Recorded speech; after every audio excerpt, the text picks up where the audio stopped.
it's been the jump over to the Hattori because Spear's been popular. But on the other side, Snowy with a little bit of a surprise pick coming in with the Caspian crossover, that diamond head, gonna have the Katars, which is a little bit uncharacteristic because we're used to seeing Snowy on the Rayman, the gauntlets, and the axe. You know, I was hoping, I know it was in 2v2, so you pick a kind of different character, but I was hoping we'd see Cannon again from him. His cannon was looking really nasty yesterday in the 2v2 space, but maybe something specific for that follow-up potential off of Boomy with this cross in the 2v2s. But here in the 1v1s, he was kind of having this weapon identity crisis where he was like throwing both the Katars and the gauntlets away. He's like, I don't know which one I want right now. Trying to mix it up on the opponent, switch up weapons as often as you can so they can't get a read on you. But it makes it where you're not going to be able to really learn what you need to do with each weapon specifically. Hopefully he gets something going with these Katars, because right now, slicing and dicing is blue. Yeah, and one thing that's tough with this Caspian pick in the best of 3 space is you're not going to have that time to figure out your opponent. Generally in a best of 5, a lot of adaptation time, which is very important for weapons like Katars and Gauntlets, where you're looking for those dodge reads for the long extended combos. Oh yeah, you ain't lying. You're going to get long extended combos in both weapons, actually, right? The Katars and the Gauntlets will make you pay if you dodge in the wrong spot, and the Gauntlets are the one that's really going to get you up out of there, as the Katars take him out over the top with the downlight into recovery. Really good recognition from Snowy. Saw that the dodge got burned, the air dodge from Blue. And again, the classic Snowy using those weapon tosses to open up his opponents. He has historically had the highest weapon toss counts in his 1v1 matches because he loves using those weapon tosses to open up opponents. I like what he's doing, right? Like, it's another way to control neutral. I used to call it like a you're scared to play neutral tactic, right? Like, because if somebody's dominating you in neutral and you start throwing that weapon, it's a kind of a sign that, okay, I can't get close to him and this is the only way I can open him up. But if he's using it as his main tactic, it throws off the opponent. Oh yeah, absolutely. I mean, when you're used to not having an opponent throw weapons at you, like it starts to get in your head. You're like, no, you're opening me up from way further away than I'm expecting given your weapon set. Blue does manage to clean up the stock, but it's been a little bit of a slow journey for him so far. It has, and he had the dominance the whole first stock. He was really in control, and then all of a sudden, Snowy caught about a 10-second groove and ended up closing him out. So let's see if he can build a lead here. He's got the gauntlets. The Katars are really what we're beating on him, and he's going to deal with these gauntlets. He's got the spear, and I think the poker keep-away game is going to serve him right. Now we're starting to see those signatures come out from Snowy. That was one of the big things I was expecting with the swap over the Caspian is, again, those projectiles. Having that extended range, something that is kind of rare, again, for this weapon set of Katars and Gauntlets, which are very close-range weapons. Good dodge in to punish that side sig. Couldn't get I wanted a little bit more off of it, though. I agree. I feel like Blue's getting, like, good touches, but nothing, like, huge. He's not forcing any big situations. A little straightforward with the game plan, right? Like, so that right there, I feel like Snowy could see that coming a mile away. Weapon toss, bonked him on the noggin. It's going to be the stock. Yeah, that was a really weird interaction, Snowy, with the on-stage Katar ground pound. Blue just barely missing the punish and ended up leading to him getting punished by that jump side air from Snowy. Snowy now going to try to get that extra credit going into the final stocks here, but Blue denies the weapon pickup. Yeah, he was doing great. He was getting some good damage. If he would have got that weapon, I could have seen Blue turn into orange before he got this stock. It's still possible. Snowy living right now, got the Katars, and he's got Blue dancing around, does not want to engage him right now, wants to find safe hits. Yeah, you can kind of see that timid playstyle of Blue coming out as he was jumping in place for a little while there. Going to swap over to the spear, weapon toss, trying to keep Snowy back, but he spot dodges and avoids the ground pound. This time, it's going to hit, and we're down to the final stocks. He got that ground pound. That first one was a really clean dodge, and he's actually had really, really good dodge placement this whole set so far. I mean, we're really early in on game 1, and we have either player can take this. We want to set the tone with the dub. Right now, Snowy's starting to get a little swaggy on him. He's hitting some nice attacks, a couple gravity cancels, and he's been pretty pinpoint. He's got a good lead. Got him on orange. Yeah, I love that gravity cancel neutral light he did in the air there, just keeping that pressure going on top of Blue. Blue swapping some weapons up this time, doesn't get caught by the second side light from Snowy, and he's still in the air as the side sig connects. Lots of horizontal movement. Blue opportunity here, backs away, doesn't get hit by the weapon toss. That was good. He threw the weapon, make him dodge so he can touch the ground. He almost was in a situation where if he would have got clipped, he wouldn't have had any resources. So if he got caught by a down light, that would have been really bad. Yeah, that weapon toss was clutch for getting him back down onto the stage. Still burning a lot of movement there. Juggling coming out from Blue. Potential here for Blue to take it, but he goes too high, and Snowy with the recovery. Going to take game number 1. that was a clean game from both players. You see the damage. I mean, well, you guys can't see it, but 635 is what Hattori Blue ended up dropping, and only 582 for Snowy. So really, that was a controlled game by Blue, but like I said, decisive hits, bigger hits were coming out from Snow. Yeah, he was getting those stock finishers just before, and that is so important. Sure, you can have that damage advantage, but if you're not finishing stocks, it does not matter. That is 100% correct, and we got a character swap over to the Ember. You know, I feel like the Hattori was doing fine, right? Like, I mean, but like we said, this is best of 3, so you only get 2 games. If he loses this one, he wouldn't have got to know if the Ember was the best choice. So switching now is, you know, I say that's best case. Yeah, exactly. That's the big thing is because it's best of 3, he's like, well, I got to make the swap now or else I won't get the opportunity if the Hattori fails. And he's hoping that the extended range of this bow is going to be the thing to work out for him, as so far, doing really well as he picks up the N-Sig onto Snowy. Yeah, this is a really good look, right? Because Snowy's playing a character with 2 stubby weapons. I mean, there's a lot of movement in the character's attacks, but you're moving your hurt box along with your hit box, so he's going to be able to stop him in his tracks. The way he's doing right now, he's controlling all space. I'm loving this from Blue. Another signature lands, and there goes a clean stock. I don't think he got touched. Just barely. There might be a touch of damage on the Blue, but he is pretty much clean as a daisy. He's definitely utilizing that extended range of the bow to engage against Snowy. All right, dancing around. I like it. Blue's got the lead. He said, you know what? You got to come to me now. I'm in control right now. Look at you me. gotta work. I'm the captain now. Colin, Snowy, Tom Hanks right now, but he's got the bow in hand, and again, he's utilizing that long range. See the way he dashes away, making it so that if Snowy wants to try to use those weapon tosses, plenty of time to react from Blue. Definitely. I love the charge on that. Snowy did delay the dodge a little bit, but if he would have charged that just a smidge more, he would have had him. But talking about having him, grabbing him, taking the stock. Snowy, I see you.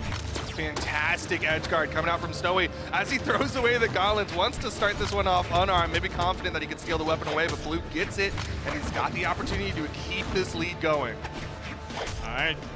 He's got the guitar. All right, so he decided he wanted a rough and tumble weapon too. He wants to get in the mix. Actually throws it away, so he does want the bow once again, but weapon stolen from Snowy. Nice, the down light into the gravity cancel uppercut. Gonna take the stock, and here we go. He's gonna go back to the bow, control space once again, and try to slow pace take him out. Well, actually, he has such a lead, he might be aggressive, it looks like. I love that decision making from Blue to go for that gravity cancel, neutral heavy, unarmed, optimal for force, and given that he was struggling to finish off stocks in game number 1, he needs to optimize like that. Oh, yeah. I like how he's following up after like a couple hits. He's throwing a sig afterwards. You know, at this level, most of the time people won't do things like that, and that is a good change up in your offense to really catch him slipping. Yeah, mix in those signatures. That's one thing that Embers can do a lot is because she's a relatively low defense legend, she can get away with a little bit more. Got a little bit extra dexterity behind those bow hits, so she can kind of throw out a sig and maybe be a little bit safer. Especially, right, because you're putting people in like a 50-50 situation. You could do the side sig, you could do the neutral sig. Who knows? Either one, if you make the wrong dodge guess, you're going to get clipped.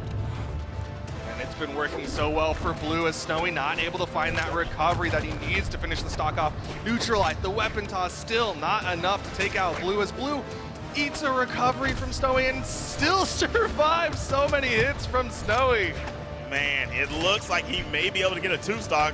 Snowy is really fishing, trying to get this second one off, and I know it's getting frustrating. Finally, lands a recovery unarmed, and now he's got the gauntlets.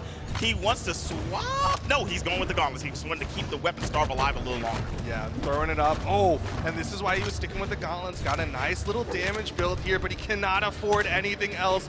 Blue's Nair almost does it. The sidelight doesn't have the variable force, but man, Snowy knows this is potential to go to game number 3. Look at him. They're playing this really, really, really slow right now. He does not want to overextend. Oh my gosh. You know, he caught him. The gauntlet special, right? You get sent out to the side of the stage. You want to immediately get that momentum with the side light, and he had no time to recover and dodge that weapon toss, bonk straight in the face. What a game. I like the switch from Blue. We got 1-1. Yeah, I mean, you and I were both a little bit nervous about it. We were like, yo, I didn't see what was wrong with the Hattori, but I see right now what is so right about this Ember. That bow, specifically from Blue, just paying dividends for him. You ain't lying, my boy. Snowy such a big name, you don't want to go to the elimination bracket this early with a name of that caliber. That's one of those things that happens as a top player when you're playing in a set that's only first of 2, best of 3, whichever way you want to say it, and you're going up against somebody that you believe you should beat, and you get put in this do or die situation. It is a scary, scary situation. I mean, Zip, we got to remind them of the poll that Twitch chat had. 90% favoritism in favor of Snowy, and yet here we are, game number 3. Snowy in the hot spot. There is potential here for Blue to make the upset over Snowy. You know, you said he's in the hot spot, and I guarantee he's blazing right now, because look at that sweater. That thing does not, and it is not cold in here. That's like sheepskin. That is extra insulated, but we got the character swap coming out from Snowy. He's gonna match bow for bow and blow for blow as we get into game number 3. The Koji on Snowy, Blue on the Ember. I like the idea, right? You want to match the speed. He was definitely controlling neutral with the bow. So you know what? He said, you know what? You're just gonna have to beat me in neutral. I'm gonna get a faster character, and I'm gonna get the same weapon as you. What are you gonna do about it? Yeah, just trading out basically and saying, you know what? You might have some good decks because you have low defense, but I have slightly more defense coming in at base 4, and I have even more dexterity. He might struggle with the KOs because he won't have as much force, but still in favor of Snowy and the 2 stats that are important. Look, I'm going to tell you like this. This is like my boy TK says. Sometimes those 6 be slapping a little harder than they're supposed to. It says that Koji has a low attack, right? But when he hits you with those arrow signatures, the side signature and the neutral signature, you go flying way further than you expected. And we talked about the 50-50 that Blue was putting out with the bow, right, going into the side sig, neutral sig. Snowy has the same opportunity. You can go for the side sig for the read or even the tatami mat, that down signature. But right now on the outside, Blue doesn't hit the recovery.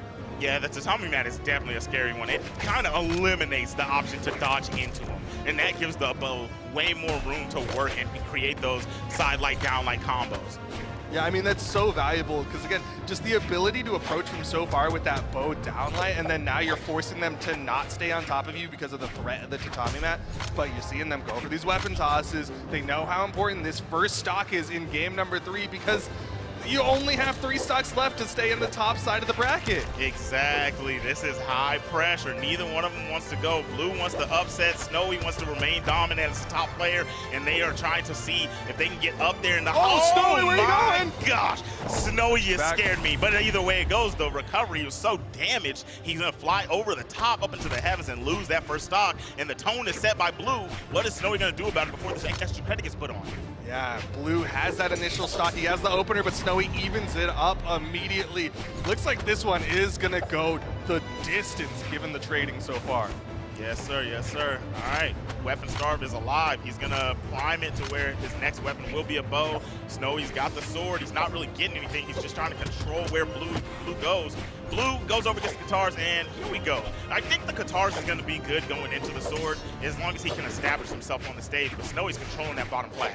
Yeah, I mean, the interesting thing here for Blue is we have not really seen his guitars. The last game was pretty much all about the bow, and it's still going to be all about the bow as he finally finds the opportunity to make the swap over to it. Yeah, he doesn't even want to try the guitars. He said, I know what's been working. I definitely just got a game off this bow. Let me stick to what's been going right for me.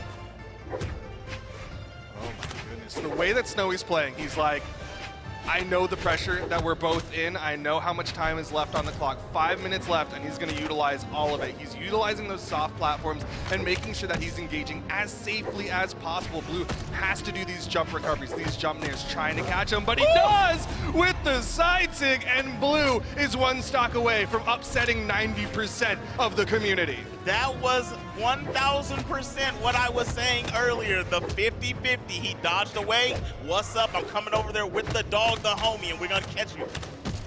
Yo, he got the dog in him, and he got the dogs with him. And Blue is starting to pop off. 13% of people feeling good right now. 13% feeling good, and I'm one of them. Add him to 14%. I'm going for the underdog. The underdog is doing his thing. Nice. Lands the recovery after dancing out in the space with him. Trying to find the last hit, and I'll tell you one thing, Blue is doing something great on one of my favorite stats in this game, accuracy. He's landing hits when he throws them. Yeah, he is not throwing out any frivolous attacks. Ooh, that side air from Snowy, and he hits the ground pound. He's going to need to play a perfect stock if he wants to continue on in the top side of the bracket. Denies the weapons, has the sword in hand. I wasn't expecting that. I wasn't expecting that. He's not in KO territory from just one single hit, especially because Ember's not going to be slapping that tough. You know, actually, I think maybe a side signature could get him if it's in the right positioning, but Snowy still has a chance here. He gave himself an opportunity by landing that ground pound early. But he goes for the gravity cancel neutral light. Blue throws away his weapon, goes over to the Katars here. Ground pound thrown out. Snowy trying to risk it all there. Wanted to get that KO quick. He knows if he can get the edge guard. Blue staying on stage. I am not mad at that ground pound. You're at the deficit. You want to make a big play so you don't have to deal with winning neutral 4 to 5 times to take the game. If you land that ground pound, it could have been over. So I'm okay with that decision. Oh man, Snowy playing for his life here. Trying to avoid all the hits from Blue. Blue backs away, still not gonna get the hit. I'm so scared. Okay, no! Oh my gosh, and Blue with the upset. What a game! Taking Snowy down to the elimination bracket. Blue gonna be moving forwards. Look at him, he seems so relieved. I know it was stressful sitting in that seat. That was such a good play, such a good set. The upset coming out from Blue. Snowy, the most recent winner. I mean, he won Winter Championship this year. Blue has yet to win a championship in like the past 2, and yet he got the upset here. I love to see it. There's a lot of good plays in this. I think this is where he caught him with the side sig after he caught him dodging backwards. No, this is an earlier game. That is the closeout of the final game. That's what that was. Landed that neutral light and sent him up to the top. That was such a good play by Blue. Well, let's throw it over to the analyst desk to see what they have to say about that set between Snowy and Blue. Winan, how you feeling? Man, those 13% of folks who voted in Twitch chat must be feeling good right now. Taza, how did you feel about that matchup?